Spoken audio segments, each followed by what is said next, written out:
प्रिय विद्यार्थियों, सप्रेम नमस्कार। मैं बलराम द्विवेदी आज की इस कक्षा में आप सबका हार्दिक स्वागत करता हूं। आज हम लोग वसंत भाग 1 के अंतर्गत नादान दोस्त पाठ का अध्ययन करेंगे, जिस पाठ के लेखक का नाम मुंशी प्रेमचंद है। इस पाठ को पढ़ने के पहले संक्षेप में प्रेमचंद का जीवन परिचय। प्रेमचंद हिंदी और उर्दू के महानतम लेखक थे। उनका जन्म 31 जुलाई 1880 लमही गांव, वाराणसी, उत्तर प्रदेश में हुआ। उनका मूल नाम धनपत राय था। प्रेमचंद को नवाब राय और मुंशी प्रेमचंद के नाम से भी जाना जाता है। उनकी माता का नाम आनंदी देवी था तथा पिता का नाम मुंशी अजायब राय था। उनकी शिक्षा का आरंभ उर्दू फारसी से हुआ था और वे स्नातक तक पढ़े थे। उन्होंने कुल 15 उपन्यास और 200 से अधिक कहानियां लिखी। प्रेमचंद आधुनिक हिंदी कहानी के पितामह और उपन्यास सम्राट माने जाते हैं। उनकी मुख्य रचनाएं गबन, गोदान, बड़े घर की बेटी, नमक का दरोगा आदि हैं। उनकी मृत्यु 8 अक्टूबर 1936 को लमही, उत्तर प्रदेश में हुई। अब हम लोग जो नादान दोस्त पाठ अभी पढ़ना आरंभ करेंगे, उसके पहले अति संक्षेप में इस कहानी का पाठ परिचय। नादान दोस्त कहानी 2 भाई बहन पर आधारित एक बाल कहानी है। इस कहानी को प्रेमचंद जी ने लिखा है। केशव और श्यामा भाई बहन हैं। उनके घर के कार्निस के ऊपर चिड़िया ने अंडे दिए थे।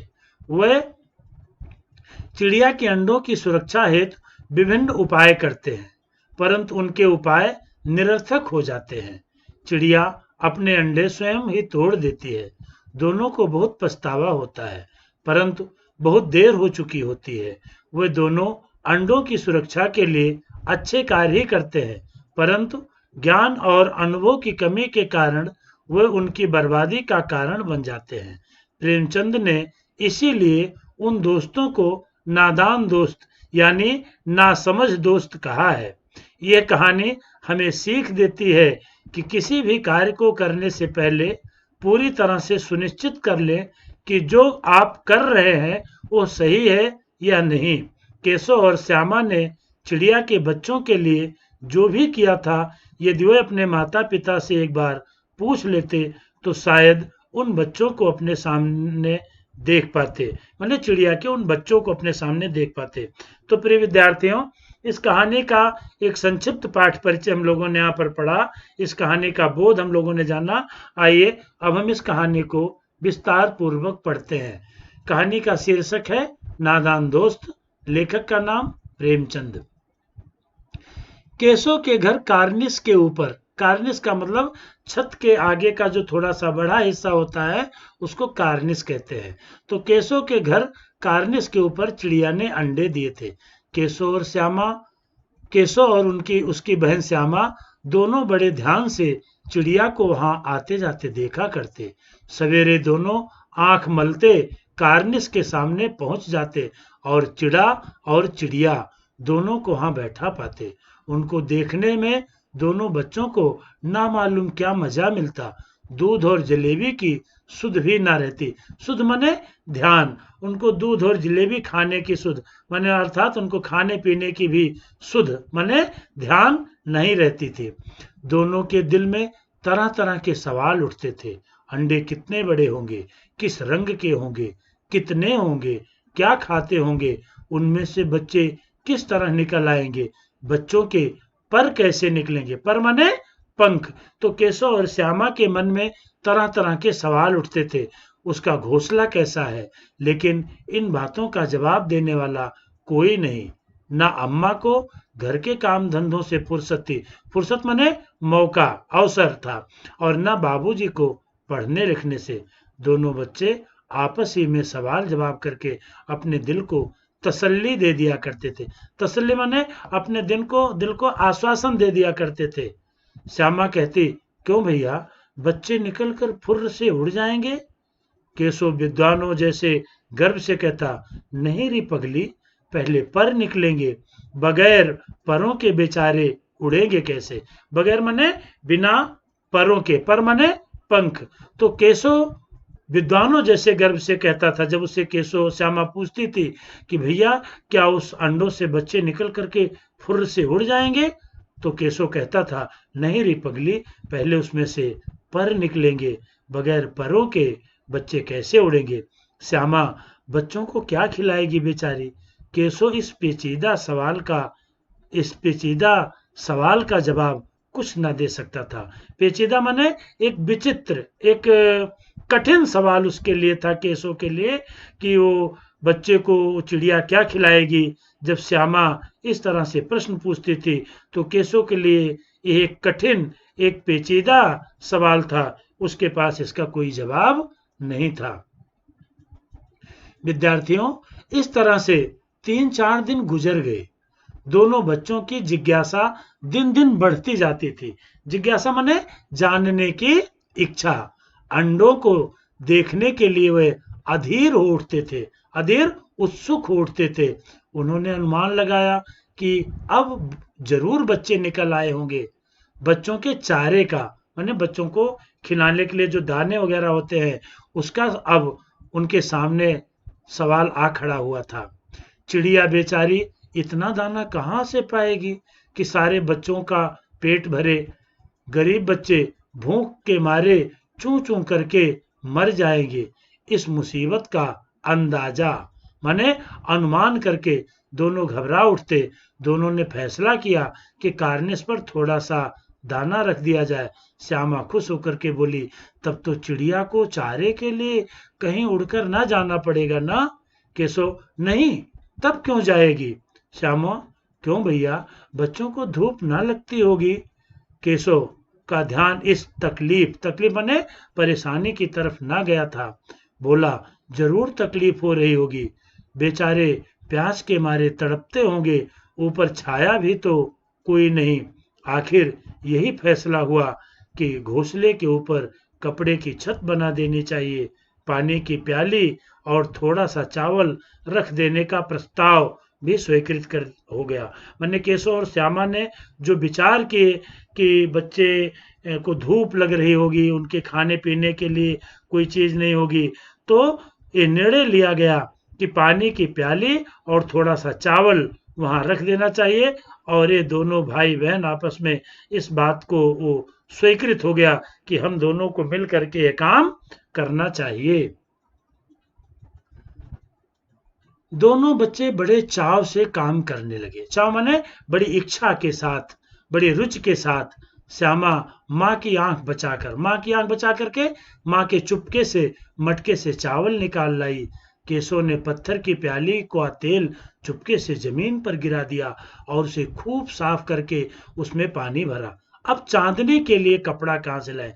चांदनी का मतलब होता है ऊपर जो कपड़े की छत बनानी थी, जिससे चिड़ियों को धूप ना लगे, उस अंडों को, उन बच्चों को धूप ना लगे, उसके लिए चांदनी माने कपड़े की छत बनाने के लिए कपड़ा कहाँ से आए। फिर ऊपर बगैर छड़ियों के, माने बिना उसके किसी सहारे के वो कपड़ा कैसे ठहरेगा। और छड़ियां खड़ी होंगी। छड़ियां माने लकड़ी की या लोहे की जो काड़ी होती है, उसको छड़ी कहते हैं। तो छड़ियां खड़ी कैसे होंगी। केशव बड़ी देर तक इस उधेड़ बुन में रहा। उधेड़ बुन माने वो समझ नहीं पा रहा था क्या करूं क्या ना करूं। उसके सामने एक असमंजस की स्थिति कि यह काम कैसे हो सकता है। आखिरकार उसने यह मुश्किल भी हल कर दी। श्यामा से बोला, जाकर कूड़ा फेंकने वाली टोकरी उठा लाओ, अम्मा जी को मत दिखाना। श्यामा, वो तो बीच में फटी हुई है, उससे तो धूप ना आ जाएगी। केशव ने झुंझलाकर थोड़ा गुस्से में उसने कहा, तो टोकरी तो ला, मैं उसका सुराख, मैंने उसमें जो छेद है उसको बंद करने का कोई हिकमत निकालूंगा। हिकमत माने कोई उपाय अवश्य निकालूंगा। श्यामा दौड़कर टोकरी उठा लाई। केशव ने उसके सुराख में थोड़ा सा कागज ठूस दिया और तब टोकरी को एक टहनी से टिकाकर बोला, देख, ऐसे ही घोंसले पर उसकी आड़ कर दूंगा, मैंने उसका सहारा कर दूंगा, तब कैसे धूप लगेगी। श्यामा ने दिल में सोचा, भैया कितने चालाक है, तो इस प्रकार से दोनों भाई बहन उस चिड़िया के अंडों की रक्षा के लिए तरह तरह के उपाय करने के बारे में सोच रहे हैं। तो जब केशव ने बताया कि इस तरह के से टहनी पर टिका करके मैं उस घोंसले पर उसकी आड़ कर दूंगा, उसको छाया मिल जाएगी और उस टोकरी को जो सुराख है वो बंद हो जाएगा। तो श्यामा ने दिल ही दिल में सोचा, भैया कितने चालाक हैं, अर्थात भैया कितने चतुर हैं। गर्मी के दिन थे। बाबूजी दफ्तर माने ऑफिस, कार्यालय गए हुए थे। अम्मा दोनों बच्चों को कमरे में सुलाकर खुद सो गई थी, लेकिन बच्चों की आंखों में आज नींद कहाँ। अम्मा जी को बहलाने के लिए दोनों दम रोके, माने अपनी सांस रोके, थोड़ा बहाना करके आंख बंद किए, मौके का समय का इंतजार कर रहे थे। जो ही मालूम हुआ कि अम्मा जी अच्छी तरह सो गई, दोनों चुपके से उठे और बहुत धीरे से दरवाजे की सिटकिनी माने उसकी सांकली जो है खोल कर बाहर निकल आए। अंडों की हिफाजत माने उसकी रक्षा करने की तैयारी होने लगी। केशव कमरे से एक स्टूल उठा लाया, लेकिन अब उससे काम न चला, तो नहाने की चौकी लाकर स्टूल के नीचे रख दी और डरते डरते स्टूल पर चढ़ा। आप चित्र में देख रहे हैं, श्यामा दोनों हाथों से स्टूल पकड़े हुए थी। स्टूल चारों टांगे बराबर न होने के कारण जिस तरफ ज्यादा दबाव पाता था, जरा सा हिल जाता था। उस वक्त केशव को कितनी तकलीफ उठानी पड़ती थी, ये उसी का दिल जानता था। दोनों हाथों से कार्निस पकड़ लेता, कार्निस माने वो जो छत का बढ़ा हुआ हिस्सा था उसको पकड़ लेता और श्यामा को दबी आवाज में डांटता, अच्छी तरह पकड़ वरना उतर कर बहुत मारूंगा। मगर बेचारी श्यामा का दिल तो ऊपर कार्निस पर था। बार बार उसका ध्यान उधर चला जाता और उसके हाथ ढीले पड़ जाते, अर्थात श्यामा ने जो स्टूल पकड़ करके रखा था उसका भी ध्यान उन अंडों की ओर जाता था और उसकी पकड़, स्टूल को पकड़ने का जो सहारा था वो कमजोर पड़ जाता था। केशव ने जो ही कार्निस पर हाथ रखा, दोनों चिड़िया उड़ गई। केशव ने देखा कार्निस पर थोड़े तिनके माने थोड़े घास फूस के टुकड़े बिछे हुए हैं और उन पर 3 अंडे पड़े हुए हैं। कितने अंडे? 3 अंडे। जैसे घोंसले उसने पेड़ों पर देखे थे वैसा कोई घोंसला नहीं है। श्यामा ने नीचे से पूछा, कै बच्चे हैं भैया? कै माने कितने, कितने बच्चे हैं भैया? श्यामा के इस प्रश्न का उत्तर दिया केशव, 3 अंडे हैं, अभी बच्चे नहीं निकले। श्यामा, जरा हमें भी दिखा दो भैया, कितने बड़े हैं? केशव, दिखा दूंगा, पहले जरा चिथड़े माने फटे पुराने कपड़े ले आ, नीचे बिछा दूं। बेचारे अंडे तिनकों पर पड़े हुए हैं, माने घास फूस के तिनकों पर पड़े हुए हैं। श्यामा दौड़कर अपनी पुरानी धोती फाड़कर एक टुकड़ा लाई। केशव ने झुककर कपड़ा ले लिया, उसकी कई तह माने परत करके उसने एक गद्दी बनाई और उसे तिनकों पर बिछाकर तीनों अंडे धीरे से उस पर रख दिए। श्यामा ने फिर कहा, हमको भी दिखा दो भैया। केशव, दिखा दूंगा, पहले जरा वो टोकरी तो दे दो, ऊपर छाया कर दूं। श्यामा ने टोकरी नीचे से थमा दी और बोली, अब तुम उतर आओ, मैं भी तो देखूं।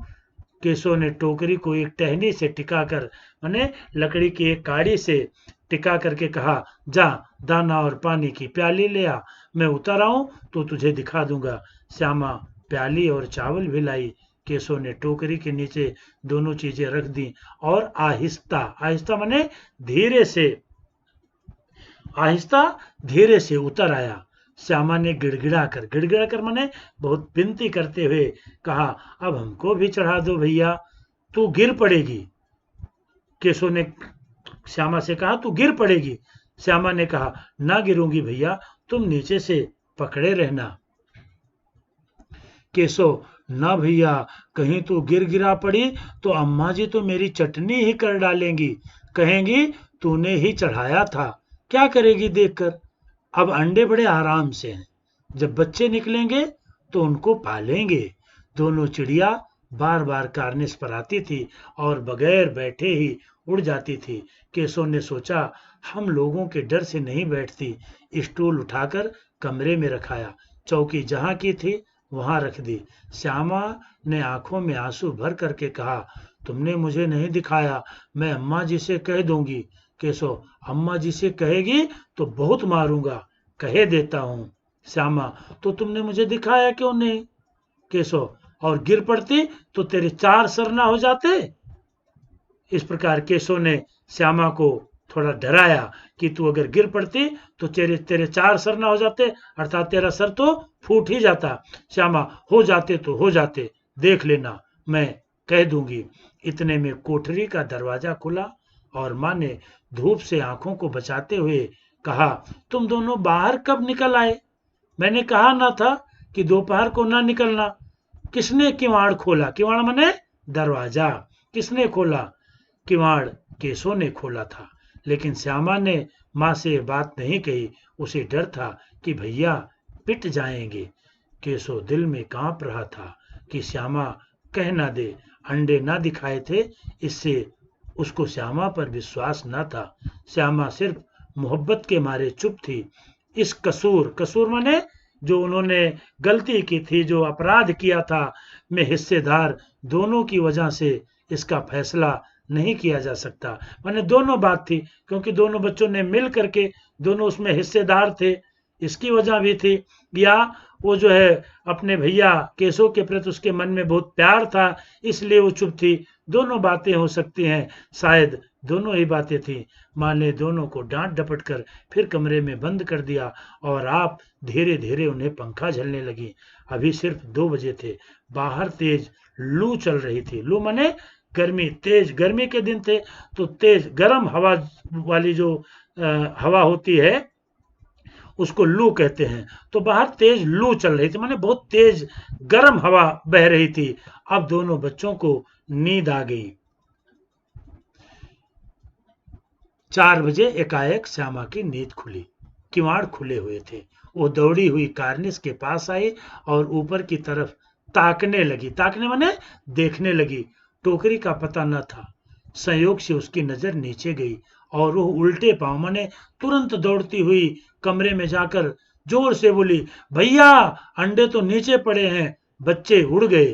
केशव घबरा कर उठा और दौड़ा हुआ बाहर आया तो क्या देखता है कि तीनों अंडे नीचे टूटे पड़े हैं और उनमें से कोई चूने की सी चीज माने कुछ सफेद और पीले रंग की चीज बाहर निकल आई है।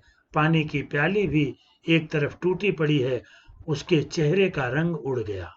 चेहरे का रंग उड़ जाना एक मुहावरा है। इसका मतलब हुआ वो बहुत परेशान सा हो गया था। सहमी हुई, सहमी माने डरी हुई आंखों से जमीन की तरफ देखने लगा। श्यामा ने पूछा, बच्चे कहाँ उड़ गए भैया? केशव ने करुण स्वर माने बहुत दुखी स्वर में, बहुत दुखी आवाज में कहा, अंडे तो फूट गए। श्यामा, और बच्चे कहाँ गए? केशव, तेरे सर में देखते नहीं है? अंडे में से जो उजला उजला उजला उजला माने जो सफेद सफेद पानी निकल आया है, वही तो 2-4 दिनों में बच्चे बन जाते। माँ ने सोटी सोटी माने डंडा हाथ में लिए हुए पूछा, तुम दोनों वहां धूप में क्या कर रहे हो? श्यामा ने कहा, अम्मा जी चिड़िया के अंडे टूटे पड़े हैं। माँ ने आकर टूटे हुए अंडों को देखा और गुस्से में बोली, तुम लोगों ने अंडों को छुआ होगा। अब तो श्यामा को भैया पर जरा भी तरस तरस माने दया ना आया। उसी ने शायद अंडों को इस तरह रख दिया था कि वो नीचे गिर पड़े।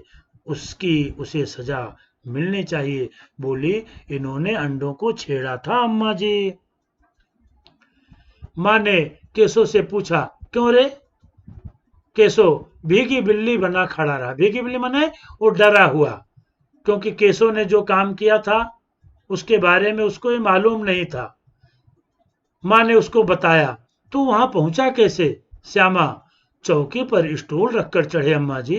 केशव ने कहा, तू स्टूल थामे नहीं खड़ी थी? श्यामा, तुम्हें तो कहा था। माँ, तू इतना बड़ा हुआ, तुझे अभी इतना भी नहीं मालूम कि छूने से चिड़ियों के अंडे गंदे हो जाते हैं, चिड़िया फिर उन्हें नहीं सेती। तो माँ ने केशव को बताया कि तू इतना बड़ा हो गया और तुझे इतना भी नहीं मालूम कि अगर कोई आदमी, कोई इंसान चिड़िया के अंडों को छू देता है तो अंडे गंदे हो जाते हैं। गंदे माने फिर चिड़िया उसका पालन पोषण नहीं करती है। तो आप भी शायद ये चीज जानते होंगे, और नहीं जानते हैं तो आज इस कहानी के माध्यम से आप ये जान लीजिए कि अगर कोई इंसान, कोई आदमी चिड़िया के अंडों को छू देता है तो अंडों को चिड़िया गंदा समझती है और फिर कभी उसको सेती नहीं है, उसका पालन पोषण माने नहीं करती है। श्यामा ने डरते डरते पूछा, तो क्या चिड़िया ने अंडे गिरा दिए अम्मा जी? माँ, और क्या करती? केशव के सिर इसका पाप पड़ेगा। हाय हाय, 3 जाने ले ली। दुष्ट ने केशव रोनी सूरत बनाकर, माने उसको अपने किए पर बड़ा पछतावा था, बनाकर बोला, मैंने तो सिर्फ अंडों को गद्दी पर रखा था अम्मा जी। माँ को हंसी आ गई, मगर केशव को कई दिनों तक अपनी गलती का अफसोस होता रहा। अंडों की हिफाजत, हिफाजत माने रक्षा करने के जोग में, जोग माने उपाय में उसने उसका सत्यानाश कर डाला। इसे याद कर वो कभी कभी रो पड़ता था। दोनों चिड़िया फिर वहां ना दिखाई पड़ी। इस प्रकार प्रेमचंद द्वारा लिखी हुई ये कहानी यहीं समाप्त होती है। तो प्रिय विद्यार्थियों, जैसा कि हमने इस पाठ को पढ़ाने के पहले ही आपको पाठ परिचय के अंतर्गत बताया था कि कभी कभी हम बच्चे अज्ञानतावश, हम लोगों को ये मालूम नहीं होता है कि ये काम करना उचित है कि अनुचित है, और हम उस काम को उचित समझ करके करते हैं, लेकिन उसका जो परिणाम होता है वो गलत निकल पड़ता है, वो गलत हो जाता है, जिसके कारण जो है हमारे अच्छे कार्य भी बुरे कार्य का रूप धारण कर लेते हैं।